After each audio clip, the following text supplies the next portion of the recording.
Hello friends, welcome to helping brains. So अपनी philosophy की series में अभी तक हम 7 लेक्चर्स आपके कर चुके हैं कंप्लीट। और हमने अभी तक इंट्रोडक्शन देख लिया है इंडियन फ़िलासफ़ी का, ठीक है। उसमें बेसिक टर्म्स देख लिए। और आप लोग जो फर्स्ट 5 लेक्चर्स हैं वो इंट्रोडक्टरी लेक्चर्स हैं, वो एक बार देख लीजिएगा। फिर हमने चारवाक फिलॉसफी से शुरू किया था, तो चारवाक फिलॉसफी में हमने इंट्रोडक्शन देख लिया था इसके चारवाक पार्ट 1 में, ठीक है। फिर हमने पार्ट 2 देखा, और पार्ट 2 में हमने बात की चारवाक फिलॉसफी की एपिस्टेमोलॉजी के बारे में, ठीक है, परसेप्शन के बारे में। ये भी आप देख लीजिएगा, 2 वीडियो पड़े हुए आपके चारवाक से। This is our third video in Charvaka series, okay. So Charvaka philosophy is well known for the refutation of inference, okay। Charvaka एक ऐसी फिलॉसफी है जिसने इन्फेरेंस को रिफ्यूट किया है, और इसी वजह से ये आपका इम्पोर्टेंट हो जाती है। क्यों इम्पोर्टेंट हो जाती है मैं बात कर चुका हूँ। बाकी सब ने इन्फेरेंस को माना है, अनुमाना जिसे हम कहते हैं। अगर आप देख पा रहे हैं यहाँ पे, तो आपके सामने दिख रहा है आपको अनुमाना, ठीक है। तो इन्फेरेंस इज नोन एज अनुमाना, ओके। दिस इज योर अनुमाना। अनुमाना it has been made from 2 words anu and mana, okay। so ये हम डिस्कस कर चुके हैं लास्ट क्लास में, ओके। तो लास्ट लेक्चर देख लीजिएगा। हमने ख़त्म किया था कहाँ पे? चारवाक फिलॉसफी ने बेसिकली किया क्या है। बेसिकली आपका चारवाक फिलॉसफी जो है उसका मेन ऑब्जेक्टिव क्या है? आपका इन्फेरेंस को रिफ्यूट करना मेन ऑब्जेक्टिव है, ठीक है। तो चारवाक जो फिलोसफर्स हैं they want to refute inference, और उनके हिसाब से जो इन्फेरेंस है वो किस पे बेस्ड है? आपका इन्फेरेंस इज बेस्ड ऑन व्याप्ति। यानी आप ऐसे समझिए कि व्याप्ति आपका जो है ये आपका फाउंडेशन है इन्फेरेंस का। जैसे आप जब घर बनाते हैं, आपका घर बनता है, ये आपका घर बना, तो उसकी नीचे क्या होती है? फाउंडेशन स्टोन आप लगाते हैं ना, जिसे हम नींव कहते हैं, ठीक है। तो अगर इस नींव को ही गिरा दे तो घर गिर जाएगा। तो फाउंडेशन स्टोन है व्याप्ति, चारवाक के हिसाब से। तो व्याप्ति को रिफ्यूट कर दो, इन्फेरेंस अपने आप रिफ्यूट हो जाएगा। सो Charvaka philosophers have not refuted inference directly, they have refuted vyapti, and if vyapti is refuted, then the inference which is based on vyapti itself gets refuted, okay। तो बेसिकली चारवाक फिलोसफी किस तरीके से काम करती है यहाँ देखो आप। जैसे आपका चारवाक फिलोसफी में हम देखेंगे एग्जाम्पल, तो चारवाक फिलोसफी किस तरीके से काम करती है। एक आपकी पहली कोई परसेप्चुअल नॉलेज होगी, ठीक है, आगे एग्जाम्पल में समझ आ जाएगा। दूसरी कोई व्याप्ति नॉलेज होगी, और उनके बेसिस पे आपने कुछ इन्फर किया होगा, यहाँ पे कंक्लूजन। तो एक परसेप्चुअल नॉलेज है, उसको तो चारवाक ने माना है, लेकिन चारवाक क्या करेगा? व्याप्ति नॉलेज को रिफ्यूट कर देगा। और जब आपकी व्याप्ति नॉलेज रिफ्यूट हो गई, तो आप इन दोनों से ही तो ये वाला कंक्लूजन ड्रॉ कर रहे थे। तो जब ये रिफ्यूट हो गया तो आप कंक्लूजन भी ड्रॉ नहीं कर पाओगे। तो ये जो आपका पूरा इन्फेरेंस है वो ही रिफ्यूट हो जाएगा, ओके। तो चारवाक का बेसिक कंसेप्ट है, चारवाक बेसिकली व्याप्ति नॉलेज को रिफ्यूट करना चाहता है, ठीक है। तो अब हम थोड़ा देख लेते हैं। पहले व्याप्ति नॉलेज देखने से पहले हम थोड़ा सा उसका बेसिक स्ट्रक्चर देख लेते हैं व्याप्ति का, ठीक है। तो आपका व्याप्ति को समझने के लिए आपको 3 टर्म समझनी पड़ेगी। अगर आप यहाँ देख पा रहे हैं आपकी स्क्रीन पे, तो देयर आर 3 टर्म्स, ठीक है। Major term, minor term and your middle term. तो 3 टर्म्स आपको समझनी पड़ेगी। वो 3 टर्म समझने के लिए बेसिकली आपका एक सिलोजिज्म, ठीक है। सिलोजिज्म जो है आपका, आप पढ़ते हो सिलोजिज्म के बारे में, ठीक है, बैंकिंग वगैरह के एग्जाम में। वो थोड़ा सा टफ आता है, लेकिन अगर आपको यहाँ कंसेप्ट क्लियर है सिलोजिज्म का, तो आप कोई भी क्वेश्चन कर लोगे, ठीक है। तो सिलोजिज्म के लिए हम अलग से वीडियो बनाएंगे, ठीक है, रीजनिंग में, वहाँ पे आप देख लीजिएगा। तो सिलोजिज्म बेसिकली क्या है? It is a part of philosophy. आप पढ़ते हो रीजनिंग में, तो सिलोजिज्म आया कहाँ से? फिलोसफी से आया, ओके। और फिलोसफी में भी कहाँ से आया? न्याया वैशेषिका, ठीक है। न्याया को माना जाता है फादर ऑफ सिलोजिज्म, ठीक है। न्याया ने काफ़ी कुछ इसके बारे में बोला है, लेकिन अभी हमारे लॉजिक सिलेबस में नहीं है, यूपीएससी के सिलेबस में नहीं है, केएस के सिलेबस में नहीं है, ठीक है। तो लॉजिक हम इतना डिटेल में नहीं जाएंगे। एक लेक्चर लूंगा मैं किन के लिए? जेएनयू वालों के लिए, जो जेएनयू का एंट्रेंस लिखना चाहते हैं, या फिर जो आपके इग्नू का पेपर लिखते हैं, या एकेडमिक्स के लिए। तो एक लेक्चर लूंगा मैं उसके लिए, लॉजिक के लिए। वो आपका इन लोगों के लिए काम का है। पहले आपका यूपीएससी में प्री में आता था लॉजिक, अब नहीं आता। तो पहले आपको कैटेगरिकल सिलोजिज्म समझना पड़ेगा, फिर आपको व्याप्ति भी समझ आ जाएगा। तो कैटेगरिकल सिलोजिज्म जो होता है, सिलोजिज्म जो होता है उसमें तीन चीजें होती है देखो। एक आपका मेजर प्रीमाइस होगा, एक माइनर प्रीमाइस होगा, और उनके बेसिस पे हम कंक्लूजन ड्रॉ करते हैं। फॉर एग्जांपल, एक आपका स्टेटमेंट लिखा ऑल ह्यूमंस आर मॉर्टल। अगर आप इस स्टेटमेंट को देखो तो all humans are mortal, it is a statement. Second statement is all Greeks are humans. Okay, these are two premises. तो इनमें से एक मेजर होगा, एक माइनर होगा। लेकिन मेजर और माइनर हम कैसे पता करते हैं, तो उसके लिए भी आगे आपको बताऊंगा कैसे पता होता है कौन सा मेजर है कौन सा माइनर। अब देखो, इन दोनों प्रीमाइसेस में आपका ह्यूमंस कॉमन है। ह्यूमंस यहाँ पे भी है, ह्यूमंस यहाँ पे भी है। तो जो दोनों में कॉमन होता है उसे हम बोलते हैं मिडिल टर्म। ओके, तो यहाँ पे जो मिडिल टर्म है, जिसे हम क्या बोलते हैं, हेतु भी बोलते हैं। तो हेतु जो होगा, मिडिल टर्म होगा, वो दोनों जगह प्रेजेंट होगा, दोनों प्रीमाइस में। तो जब मैं इन दोनों को देखूंगा तो दोनों प्रीमाइस में, फिर ये जब इसमें कंक्लूजन निकालूंगा तो ये तो कट जाएगा। तो इन दोनों से कंक्लूजन मैंने क्या निकाला, ऑल ग्रीक्स आर मॉर्टल। ठीक है, यानी कि जो कंक्लूजन होगा उसमें कभी भी आपका मिडिल टर्म प्रेजेंट नहीं होगा, ये कहना है लॉजिक का। ठीक है, तो अगर आप इसको ध्यान से देखें तो लास्ट वाला जो स्टेटमेंट है, इसमें आपका जो सब्जेक्ट है वो ग्रीक्स है। ठीक है, ग्रीक्स इज योर सब्जेक्ट, और मॉर्टल जो है वो आपका प्रेडिकेट है। अगर मैं इस तरह से लिखता हूं ना, राम इज ए मैन, इतना इंग्लिश तो आपको आता ही है। तो इसमें जो पहले आ रहा है ये सब्जेक्ट है, और उसके बारे में बोला जा रहा है, तो वो जो चीज़ बोली जा रही है वो प्रेडिकेट है। तो यहाँ पे भी ग्रीक्स आपका सब्जेक्ट है और मॉर्टल आपका प्रेडिकेट है। तो देखो, अगर आप इसी चीज को यहां देखो, यहां कौन से वाले में सब्जेक्ट है, ये ग्रीक्स इस वाले में। ठीक है, और जो आपका मॉर्टल है वो कहां पे यूज हो रहा है, वो आपका यहां पे यूज हो रहा है। तो जिस प्रीमाइस में सब्जेक्ट प्रेजेंट होता है, ये सब्जेक्ट प्रेजेंट है ना, उस प्रीमाइस को माइनर बोलते हैं। जहां पे सब्जेक्ट प्रेजेंट होगा उसे माइनर बोलेंगे, और जहां पे प्रेडिकेट प्रेजेंट है, मिडिल टर्म को भूल जाओ, ह्यूमंस तो दोनों में, उसको भूल जाओ, जिसमें प्रेडिकेट प्रेजेंट होगा उसको बोलते हैं हम मेजर प्रीमाइस। ओके, तो थोड़ा सा आगे चलते हैं। ये देखो, अगर आपका जो फॉर्मेट है वो इसी तरीके से, ऑल एम आर पी। ठीक है, अगर मैं इसको जनरलाइज कर दूं तो ऑल एम आर पी, जहां पे एम है आपका मिडिल टर्म, पी है आपका प्रेडिकेट, और दूसरा मैंने लिखा ऑल एस आर एम। तो ये एम मिडिल टर्म है, यहाँ पे प्रेडिकेट है, जिसमें प्रेडिकेट प्रेजेंट होगा वो मेजर प्रीमाइस होगा, जहाँ पे आपका सब्जेक्ट प्रेजेंट होगा वो माइनर प्रीमाइस होगा। और ये जब दोनों को आप करोगे तो एम से M cancel, all S are P. तो मेजर प्रीमाइस और माइनर प्रीमाइस का कैसे पता करते हैं, जो सब्जेक्ट जिस प्रीमाइस में प्रेजेंट होगा वो माइनर प्रीमाइस होगा, और जिसमें प्रेडिकेट प्रेजेंट होगा वो मेजर प्रीमाइस होगा। ठीक है, तो ये आपका लॉजिक का कंसेप्ट है। ठीक है, तो convention here is that the letter S is the subject of the conclusion, P is the predicate of the conclusion, and M is the middle term. ठीक है, ये चीजों को समझाने के लिए लिख दिया मैंने। The major premise links M with P, समझ गए बात को, मिडिल टर्म और प्रेडिकेट को लिंक करता है। तो प्रेडिकेट जिसमें प्रेजेंट होगा वो आपका मेजर प्रीमाइस है, and the minor premise links middle term with S. तो जहां पे सब्जेक्ट प्रेजेंट होगा वो वो आपका माइनर प्रीमाइस है।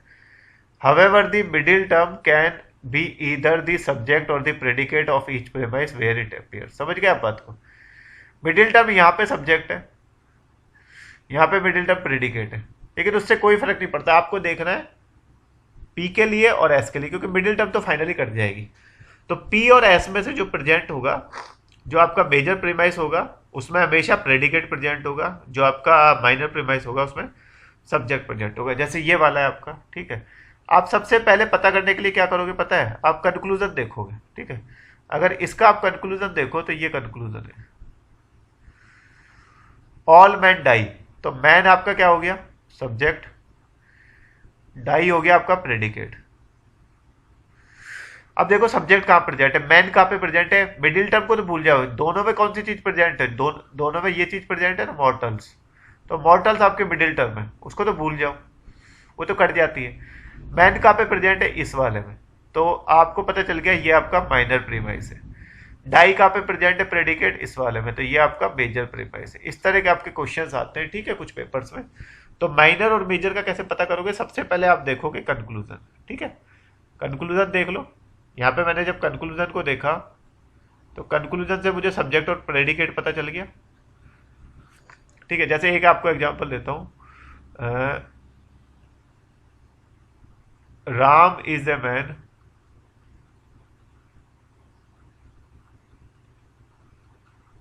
all men are mortal,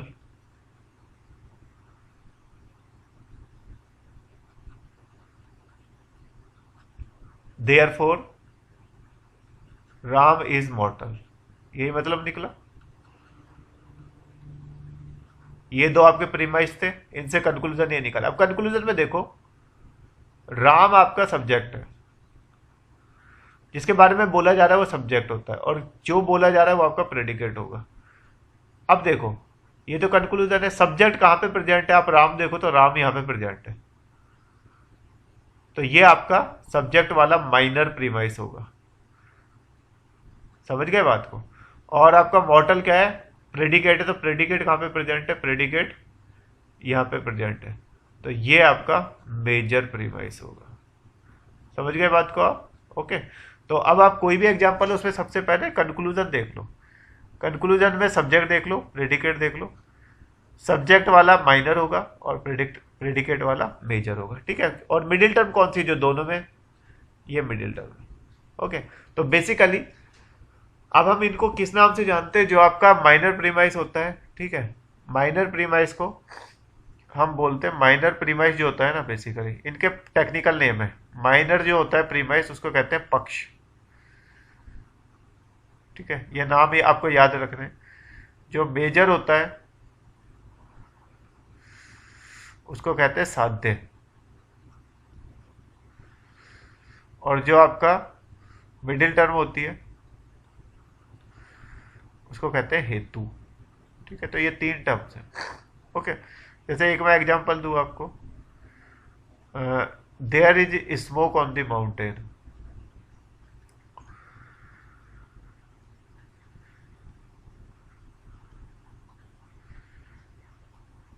okay. और दूसरा मैं लिखूं, वेयर देयर इज स्मोक,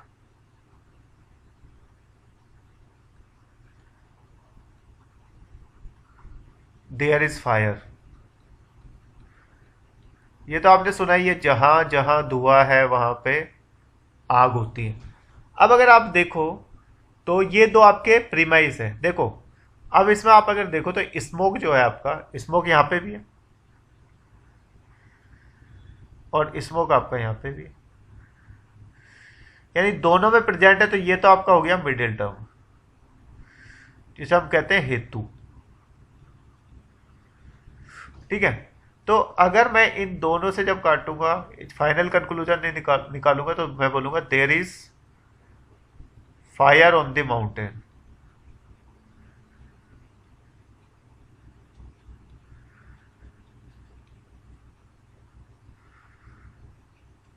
ठीक है। अब there is fire on the mountain, अब इसमें आपको कंक्लूजन अगर आप देखो, देखो आपको मिडिल टर्म और मेजर टर्म अगर आपको बात करनी है, तो यहां पे अगर आप बात देखोगे तो ये जो है आपकी फायर, ठीक है, और ये है आपका माउंटेन। तो अगर आप देखोगे तो माउंटेन के बारे में बात की जा रही है कि माउंटेन पे फायर है, तो सब्जेक्ट माउंटेन है। अगर ये स्टेटमेंट उस फॉर्म में नहीं है जो स्टैंडर्ड फॉर्म है, लेकिन अगर इसको देखूं तो बात किसके बारे में की जा रही है, माउंटेन के बारे में। माउंटेन पे क्या है आपकी, फायर है, तो फायर आपका क्या हो गया, प्रेडिकेट, ओके। तो बेसिकली अगर आप देखो तो फायर वाला कौन सा है आपका, ये वाला टर्म, ये वाला है। तो फायर आपका प्रेडिकेट है, ठीक है। तो प्रेडिकेट है, तो ये आपका क्या हो गया, मेजर प्रेमाइस, जिसमें प्रेडिकेट प्रेजेंट होता है वो मेजर प्रीमाइस होता है ना। और जो आपका माउंटेन वाला है, माउंटेन वाला हो गया ये पहला, तो ये हो गया आपका माइनर प्रीमाइस। तो अगर आप देखो तो स्मोक को तो हम पहले डिफाइन कर चुके हैं, स्मोक तो मिडिल टर्म है। अब माइनर प्रीमाइस में आपका माउंटेन है। ओके, स्मोक पहले ही पता चल चुकी है, माइनर प्रीमाइस में माउंटेन है, तो माउंटेन को बोलेंगे हम माइनर टर्म, यानी माउंटेन यहाँ पे कहलाएगा पक्ष। और जो आपका फायर है, फायर आपका मेजर प्रीमाइस में है, तो फायर को हम बोलेंगे मेजर टर्म, दैट इज साध्य। ओके, तो अगर आप देखो तो यहाँ पे तीनों टर्म हमने डिफाइन कर दिया। जो आपका माउंटेन है, माउंटेन इज योर पक्ष, योर फायर इज योर साध्य, एंड योर स्मोक इज हेतु। और जो आपकी व्याप्ति होती है, व्याप्ति की मैंने आपको डेफिनेशन बताई, व्याप्ति किन किन को रिलेट करती है, साध्य और हेतु को। जैसे मैं बोलूं where there is cat there is bad luck, और पहली लाइन बोलूं cat cat crossed my path,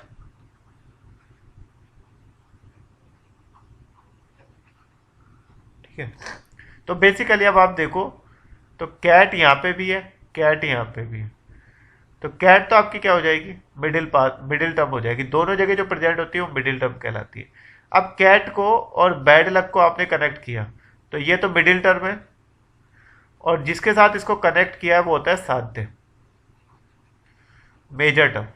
तो बेसिकली व्याप्ति जो आपकी, अगर डेफिनेशन आप देखो तो व्याप्ति की डेफिनेशन आपकी क्या बोलती है, व्याप्ति इज दी, ये देखो आप, defined as a universal unconditional relation between middle term, हेतु and major term, that is साध्य। ओके, तो मिडिल टर्म और मेजर टर्म को कनेक्ट करती है हमेशा। ओके, तो और इसको अगर आपने रिफ्यूट कर दिया तो आपका इन्फेरेंस रिफ्यूट हो जाता है। ठीक है, आगे देखेंगे डिटेल में। अभी जो मेरा आपका ऑब्जेक्टिव था समझाने का, वो समझाने का था कि इन तीन चीज़ों को हम कैसे आइडेंटिफाई करते हैं कि मेजर प्रीमाइस क्या है, माइनर प्रीमाइस क्या है। आपके यूपीएससी में तो काम करिए, लेकिन थोड़ा सा लॉजिक आपको पता होना चाहिए। तो अब आपको पता चल गया कि मेजर प्रीमाइस कैसे पता करते हैं, कंक्लूजन देख के, माइनर कैसे पता करते हैं, पक्ष क्या होता है, हेतु क्या होता है, साध्य क्या होता है। ठीक है, तो अब हम आते हैं व्याप्ति में। ओके, तो अगर आप देखो तो चारवाक के हिसाब से, अकॉर्डिंग टू चारवाक, व्याप्ति इज दी लॉजिकल नर्व। ठीक है, चारवाक ने क्या बोला है, व्याप्ति इज दी लॉजिकल नर्व और ground on which inference is based, and व्याप्ति relation can not be proved, so inference is also unproved.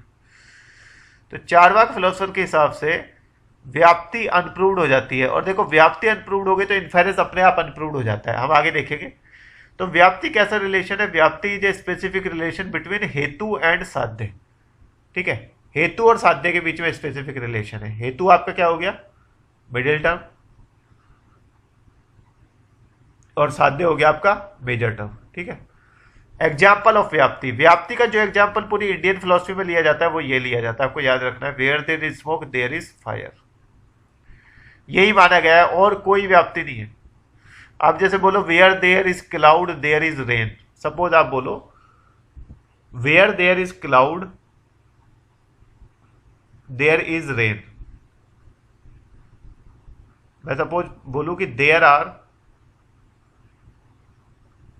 Clouds in Mumbai, ऐसे बोलो।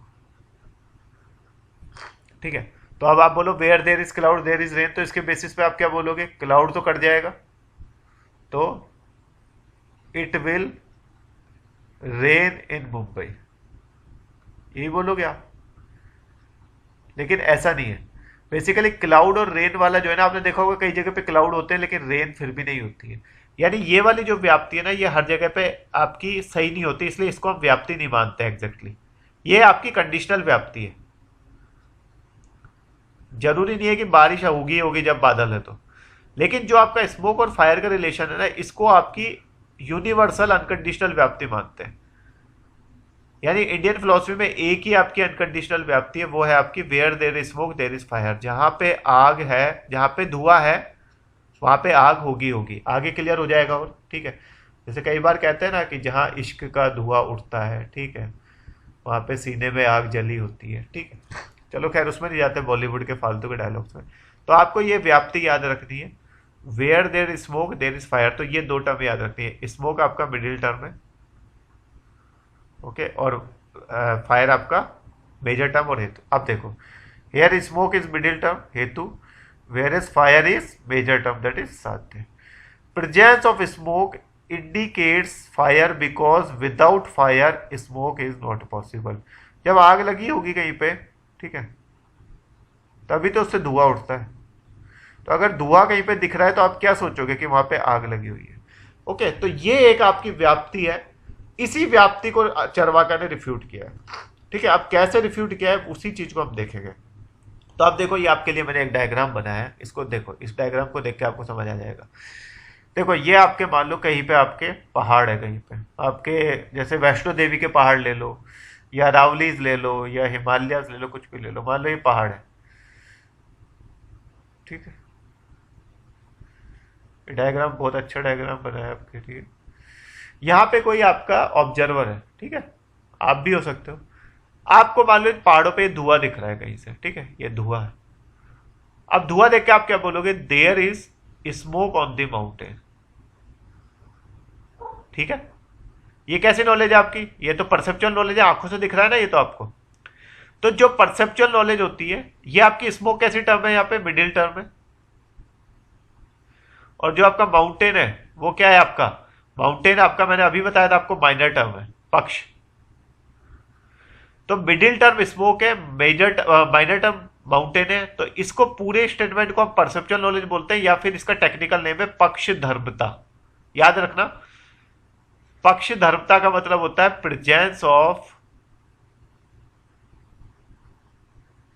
हेतु इन माइनर टर्म।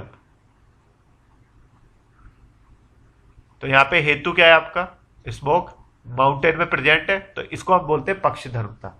ठीक है, अब दूसरा स्टेटमेंट, जैसे ही हमें स्मोक दिखी तो हमारे दिमाग में एक व्याप्ति पहले से कि जहां जहां धुआं होता है वहां आग होती है, तो हमारे दिमाग में आया where there is smoke there is fire. इसको कहते हैं व्याप्ति नॉलेज, क्योंकि ये हमने कहीं देखा नहीं है हमारे दिमाग में पहले से। जैसे होता है ना, बिल्ली रास्ता काटेगी तो बैड लक, तो बिल्ली को बैड लक से जोड़ रखा है, ऐसे हमने स्मोक मिडिल टर्म को फायर के साथ कनेक्ट किया हुआ है। जहां स्मोक होगा वहां फायर होगा, तो यहां हमने हेतु को किसके साथ कनेक्ट किया हुआ है, साध्य के साथ। और हेतु और साध्य में जो रिलेशन होता है उसे बोलते हैं व्याप्ति। जब हम इन दोनों को कंबाइंड कर देंगे, there is smoke on the mountain, where there is smoke there is fire. Smoke है माउंटेन पे, लेकिन जहां पे स्मोक होती है वहां पे फायर भी होती है, तो इससे हमें क्या पता चलेगा, therefore there is fire on the mountain. यही तो निकालेंगे हम कंक्लूजन। तो बेसिकली हमने इन दोनों को यूज करके ये कंक्लूजन निकाला। चारवाक फिलोसफर्स कहते हैं ये तो ठीक है, ये तो आंखों से दिख रहा है, लेकिन ये दूसरा वाला है। आप कैसे कह सकते हो कि जहां पे स्मोक है वहां पे फायर हो गई, क्योंकि चारवाक ने सिर्फ परसेप्शन को माना है, और परसेप्शन के बेसिस पे आप दुनिया के सारे स्मोक और फायर के केसेस परसीव नहीं कर सकते। तो चारवाक ने इसको रिफ्यूट कर दिया है। ये जब रिफ्यूट हो गया तो अपने आप ये कंक्लूजन रिफ्यूट हो जाता है, क्योंकि कंक्लूजन के लिए आपको ये दोनों चाहिए। तो चारवाक ने इस व्याप्ति को रिफ्यूट किया, और व्याप्ति को रिफ्यूट करने के बाद ये पूरा प्रोसेस जो है आपका, तीनों इनको मिला के कहते हैं इन्फेरेंस। तो जब आपका पूरा आपका ये सेकंड वाली व्याप्ति रिफ्यूट हो गई, तो ये इन्फेरेंस एज ए होल आपका पूरा का पूरा क्या हो जाता है, रिफ्यूट हो जाता है। तो होपफुली आपको ये चीज समझ आ गई होगी। अब इसको डायग्राम को आप देख लेते हैं एक बार वापस से, फिर हम आज का लेक्चर ये वाला खत्म करेंगे, फिर आगे हम और डिटेल में व्याप्ति को देखेंगे। तो अगर आप देखो तो चारवाक में हो क्या रहा है, बेसिकली यहां से कोई ऑब्जर्वर है, वो देख रहा है माउंटेन पे आपको स्मोक दिखी।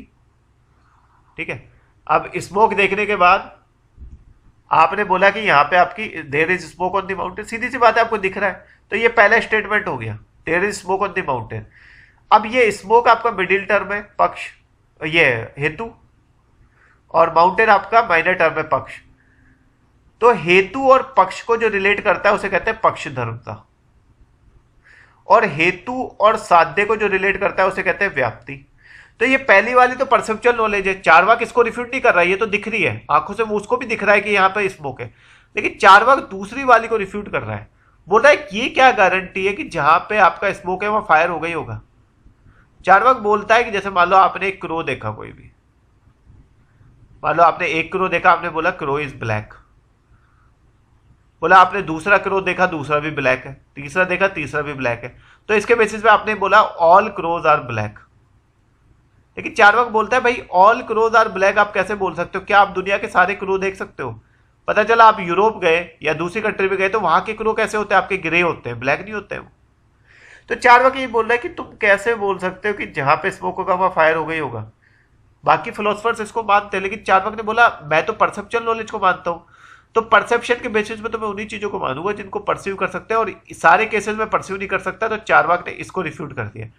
तो जब आपका किस तरह से कंक्लूजन था, पहली आपकी परसेप्चुअल नॉलेज थी, दूसरी व्याप्ति नॉलेज थी, इन दोनों के बेसिस पे आपने कंक्लूड किया यहाँ पे, तो ये पूरा प्रोसेस आपका इन्फेरेंस करा था। लेकिन जब आपने दूसरे को रिफ्यूट कर दिया तो फिर ये भी आप वो कंक्लूजन भी ड्रॉ नहीं कर सकते।